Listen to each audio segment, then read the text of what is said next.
आज डीएनए की शुरुआत भारत के दो राज्यों के बीच लड़े जा रहे जल युद्ध से करेंगे। आपने अक्सर सुना होगा कि जब कहीं आग लग जाती है तो आग बुझाने के लिए पानी को ही सबसे बड़े हथियार के तौर पर इस्तेमाल किया जाता है। लेकिन आज हम जिन तस्वीरों का विश्लेषण करेंगे वो ये साबित करती हैं कि अगर पानी दो राज्यों, दो देशों और यहाँ तक कि दो पड़ोसियों के बीच विवाद का विषय बन जाए तो वो आग भी लगा सकता है। कर्नाटक राज्य जल के लिए जल रहा है, इसलिए आज हमने सबसे पहले इसी खबर का डीएनए टेस्ट करने का फैसला किया है, क्योंकि ये लड़ाई दो देशों के बीच नहीं, दो दुश्मनों के बीच नहीं, बल्कि एक ही देश के दो राज्यों के बीच चल रही है। जो तस्वीरें हम आपको इस वक्त दिखा रहे हैं वो कर्नाटक के बेंगलुरु से हमारे पास आई है। 7 सितंबर को डीएनए में हमने आपको कावेरी नदी के जल बंटवारे को लेकर तमिलनाडु और कर्नाटक के बीच हो रहे राजनीतिक युद्ध के बारे में बताया था, लेकिन अब यह युद्ध हिंसक संघर्ष में बदल चुका है। कावेरी नदी के पानी को लेकर कर्नाटक और तमिलनाडु के लोग एक दूसरे के आमने सामने आ गए हैं। भारत की सिलिकॉन वैली कहा जाने वाला बेंगलुरु हिंसा का सबसे ज्यादा शिकार हुआ है। बेंगलुरु को भारत का वर्चुअल वर्ल्ड भी कहा जाता है और आप कह सकते हैं कि देश में आईटी यानी इंफॉर्मेशन टेक्नोलॉजी का केंद्र माने जाने वाला बेंगलुरु आज पानी की वजह से जल रहा है। बेंगलुरु में आज पानी को लेकर दिन भर हिंसा होती रही। हालात यहां तक पहुंच गए कि शाम 5 बजे पूरे शहर में धारा 144 लगानी पड़ी। बसों और दूसरी गाड़ियों को हिंसा का सबसे ज्यादा नुकसान झेलना पड़ा है। बेंगलुरु के केपीएन बस डिपो में 20 से ज्यादा बसों में आग लगा दी गई। बस स्टैंड के आसपास की दुकानों में भी तोड़फोड़ हुई है। बसों पर हमले की वजह से Karnataka state road transport corporation ने बेंगलुरु से तमिलनाडु की बसों को फिलहाल बंद कर दिया है। आप सोच सकते हैं कि यानी कर्नाटक से तमिलनाडु अब बसें नहीं जा सकती, और जबकि ये दोनों राज्य एक ही देश का हिस्सा हैं। बेंगलुरु मेट्रो पर भी ब्रेक लग गया है। अगले आदेश तक मेट्रो की सेवाएं बंद कर दी गई हैं। बेंगलुरु के ज्यादातर स्कूलों में आज तय समय से पहले ही छुट्टी कर दी गई। तमिलनाडु के लोगों के खिलाफ इस कदर गुस्सा है कि बेंगलुरु में तमिल कवि तिरुवल्लुर की प्रतिमा के आसपास सुरक्षा बढ़ानी पड़ी। बेंगलुरु में जगह जगह पुलिस की क्विक रिएक्शन टीम्स तैनात कर दी गई हैं।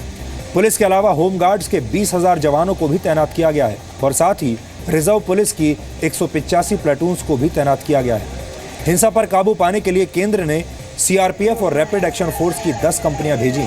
राज्य सरकार ने केंद्र से अर्धसैनिक बलों की 10 और कंपनी भेजने की मांग की है। बेंगलुरु में बड़ी तादाद में तमिलनाडु के लोग भी रहते हैं। उन इलाकों की सुरक्षा अब खास तौर पर बढ़ा दी गई है। कावेरी नदी के पानी को लेकर दोनों राज्यों के बीच का ये विवाद करीब 135 साल पुराना है और अब तक हम इस विवाद को सुलझा नहीं पाए हैं। आज आपके लिए जानना भी जरूरी है कि आखिर कावेरी नदी से जुड़ा पूरा विवाद क्या है। कावेरी नदी का उद्गम कर्नाटक के कोडागु में होता है। 802 किलोमीटर लंबी ये नदी तमिलनाडु के 44,000 वर्ग किलोमीटर और कर्नाटक के 32,000 वर्ग किलोमीटर इलाके से होकर गुजरती है। तमिलनाडु का कहना है कि उसने कावेरी नदी के किनारे पर 3 लाख एकड़ यानी करीब 12,000 वर्ग किलोमीटर जमीन को कृषि के लिए विकसित किया है। इसलिए तमिलनाडु की कावेरी नदी पर निर्भरता काफी ज्यादा है, जबकि कर्नाटक का कहना है कि कावेरी नदी को लेकर पहले जितने भी समझौते हुए हैं उनमें कर्नाटक का हक मारा गया है। आपको बता दें कि कर्नाटक और तमिलनाडु के बीच कावेरी नदी को लेकर विवाद 135 साल पुराना है। भारत में ब्रिटिश राज के वक्त Karnataka princely state of Mysore के तहत आता था, जबकि तमिलनाडु मद्रास प्रेसिडेंसी का हिस्सा था। कावेरी नदी को लेकर 1892 में प्रिंसली स्टेट ऑफ मैसूर और मद्रास प्रेसिडेंसी के बीच एक समझौता हुआ। 1910 में मैसूर के राजा नलवड़ी कृष्णा राजा वोडियार ने chief engineer sir M Visvesvaraya के साथ मिलकर कावेरी नदी पर एक बांध बनाने का प्रस्ताव दिया, जिसे मद्रास ने ठुकरा दिया। इसके बाद 1924 में कर्नाटक और तमिलनाडु के बीच एक बार फिर एक समझौता हुआ, जिसका पालन दोनों राज्य कुछ वर्षों तक करते रहे। लेकिन 1956 में भारत के राज्यों को पुनर्गठित किया गया और इस पुनर्गठन के दौरान तमिलनाडु, कर्नाटक, केरल और पुदुचेरी का नक्शा बदल गया, जिसके बाद कावेरी नदी के जल बंटवारे को लेकर तमिलनाडु, कर्नाटक, केरल और पुडुचेरी आमने सामने आ गए। विवाद को देखते हुए 1970 में कावेरी फैक्ट फाइंडिंग कमेटी बनाई गई। तमिलनाडु ने बड़े कृषि क्षेत्रों का हवाला दिया और ज्यादा पानी मांगा, जबकि कर्नाटक ने ब्रिटिश काल में बनाई गई योजनाओं को इसके लिए दोषी ठहराया।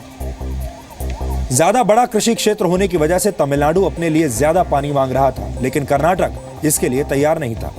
विवाद का हल न निकलने पर 1990 में कावेरी वाटर डिस्प्यूट्स ट्राइब्यूनल की स्थापना की गई। ट्राइब्यूनल ने 16 वर्षों तक चली सुनवाई के बाद 2007 में अपना फैसला सुनाया। ट्राइब्यूनल ने दोनों राज्यों के बीच 1892 और 1924 में हुए समझौतों को सही पाया। ट्राइब्यूनल ने कावेरी नदी का 58% पानी तमिलनाडु को और 37% पानी कर्नाटक को, 4% केरल को और 1% पुडुचेरी को देने का फैसला दिया। लेकिन इस फैसले को पूरी तरह मानने के लिए कभी भी कोई भी राज्य तैयार नहीं हुआ। और जब कभी दक्षिण भारत में इन इलाकों में मानसून की बारिश अच्छी नहीं होती तो इन राज्यों के बीच कावेरी नदी को लेकर विवाद बढ़ जाता है, जैसा कि इस बार हो रहा है। पिछले 20 वर्षों में कई बार सुप्रीम कोर्ट और कावेरी सुपरवाइजरी कमेटी को विवाद सुलझाने के लिए इसमें दखल देना पड़ा है। और हो सकता है कि आप तमिलनाडु और कर्नाटक में शायद ना रहते हो, लेकिन इसका मतलब ये नहीं है कि इस खबर का आपके लिए कोई महत्व नहीं। ये समस्या आने वाले समय में देश के किसी भी हिस्से में खड़ी हो सकती है। इस बात की आशंका दुनिया भर के विशेषज्ञ भी जताते रहे हैं और इनमें से बहुत सारे विशेषज्ञों का यह मानना है कि तीसरा विश्व युद्ध यानी तीसरा वर्ल्ड वॉर जल संसाधनों पर कब्जा करने के लिए ही लड़ा जाएगा। और इस आशंका का जिक्र हमने 7 सितंबर को कावेरी जल विवाद पर डीएनए टेस्ट करते हुए भी किया था। और आज बेंगलुरु और कर्नाटक के दूसरे हिस्सों से आई तस्वीरें देखकर यह आशंका सच होती हुई लग रही है।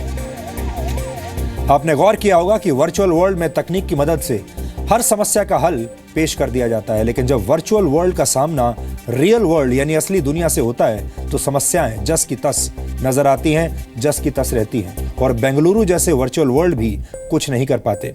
वर्चुअल वर्ल्ड पानी की तस्वीरें तो बना सकता है, लेकिन इन तस्वीरों की मदद से लोगों की प्यास नहीं बुझा सकता। आप कह सकते हैं कि वर्चुअल वर्ल्ड रियल वर्ल्ड से इस वक्त हार रहा है।